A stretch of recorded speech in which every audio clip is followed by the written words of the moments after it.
अकारण करुणा वरुणालय अखिल हेय प्रत्यनिक कल्याणैकतान श्वेतर समस्त वस्तु विलक्षण अनंत ज्ञानानंदिक स्वरूप श्री कुर्म नारायण भगवान की महती कृपा करुणा से हम लोग श्रीमद् वाल्मीकि रामायण कथा के माध्यम से दिव्य सत्संग का लाभ प्राप्त कर रहे हैं।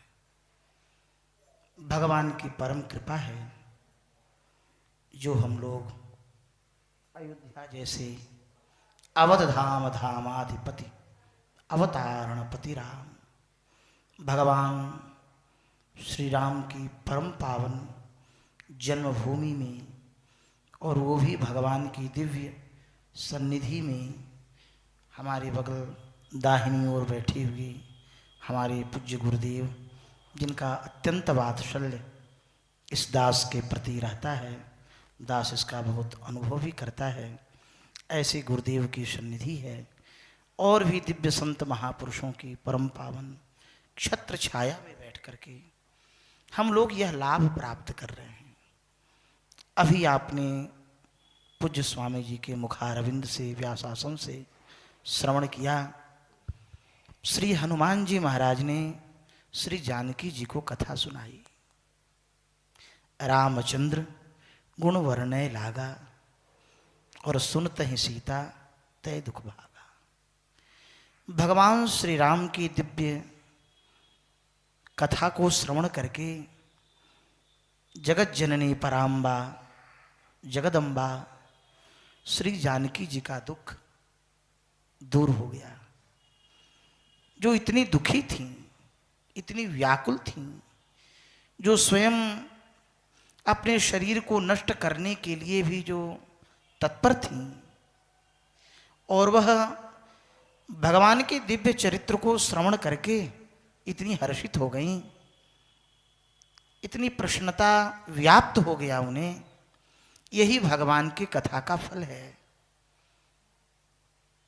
यह संसार दुखमय है, दुखालयम शाश्वतम, यह निरंतर दुख का घर ही है और यह भी एक तरह से कारागार ही है। दुख कारागार में ही प्राप्त होता है।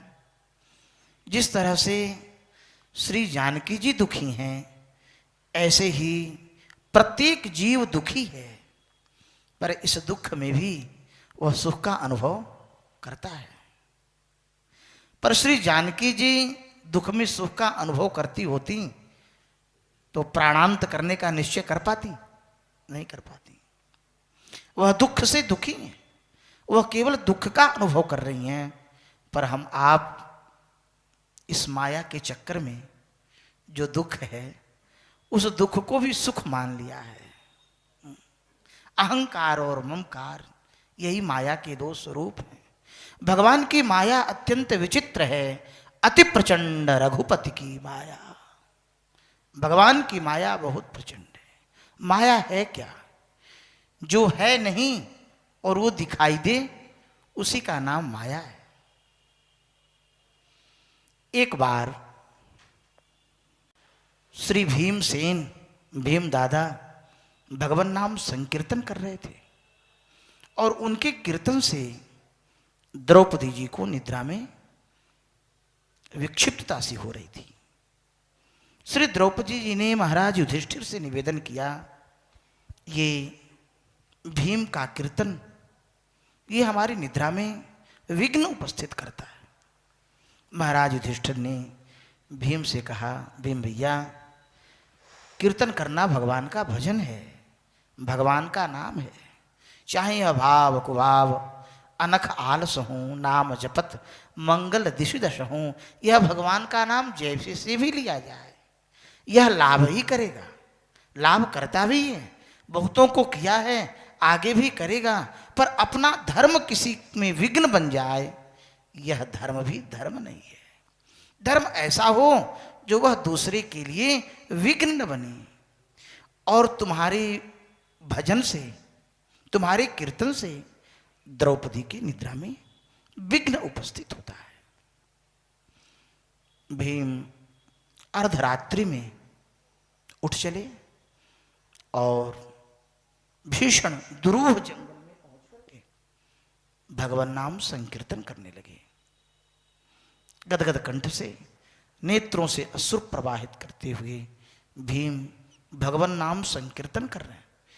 और जिन जिन नाम को वह उनके मुख से वह उच्चरित हो रहा है, उन नाम के दिव्य प्रभाव को, नाम से जुड़ी हुई लीलाओं का अनुभव कर रहे हैं, रसास्वादन कर रहे हैं।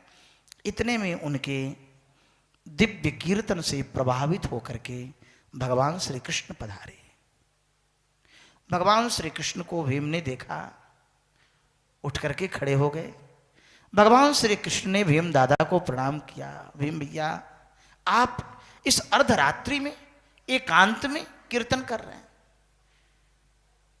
और भगवान ने अपने उत्तरीय से, पीतांबर से भीम के नेत्रों से प्रवाहित होने वाले अश्रुओं को पहुंचा है, भीम को गले से लगाया है। भीम ने कहा है, श्री कृष्ण, हमने सुनी है तुम्हारी माया बहुत प्रचंड है। भगवान श्री कृष्ण ने कहा, भीम दादा, जहां हम हैं वहां माया की क्या जरूरत, आप हमें देखो, आप माया को क्यों पूछ रहे हो। बोले, कन्हैया, तुम तो हमारे निरंतर पास हो, जहां तुम हो वहां तुम्हारी माया कैसे आ सकती, पर हमारी इच्छा है तुम अपनी माया दिखा दो। भगवान ने कहा, भीम दादा, माया के चक्कर में क्यों पड़े हो। बड़े बड़े ऋषि, महर्षि, अमलात्मा, ज्ञानी, ध्यानी, महात्मा इस माया के चक्र से छूटने के लिए जन्म जन्मांतर, युग युगांतर, कल्प कल्पांतर से मेरी तपस्या कर रहे हैं। इसके बाद भी उन्हें दर्शन दुर्लभ है। जे हरि ही नयनन कबहू निरखे नहीं अघाय। जो भगवान शंकर हृदय के नेत्रों से भी भगवान को जी भर के नहीं देख पाते, और वो कृष्ण आपके सम्मुख है, फिर आप माया देखना क्यों चाहते हो। भीम दादा ने कहा, कन्हैया, मेरी इच्छा है कि मैं तुम्हारी माया को देखूं। ठीक है दादा भैया। भीम बड़े हैं भगवान श्री कृष्ण से, जब आप माया देखना ही चाहते हो तो हम आपको अपनी माया दिखाते हैं। कल रात्रि के प्रथम प्रहर में ये सामने वाले पहाड़ी पर आ जाना और यहीं इस बरगद के वृक्ष के ऊपर बैठ जाना, यहीं हमारी माया दिखेगी। भीम प्रातःकाल हुआ, निवास स्थान पर आए हैं, रात्रि की प्रतीक्षा में हैं। उत्सुकता है कि जिस माया को संतों ने दुरूह बताया है, आज उस माया को अपने इन प्रत्यक्ष नेत्रों से देखना है। रात्रि की प्रथम बेला में भीम चल पड़े और उस भीषण दुरूह जंगल में पहुंचे, पहाड़ी पर पहुंचे।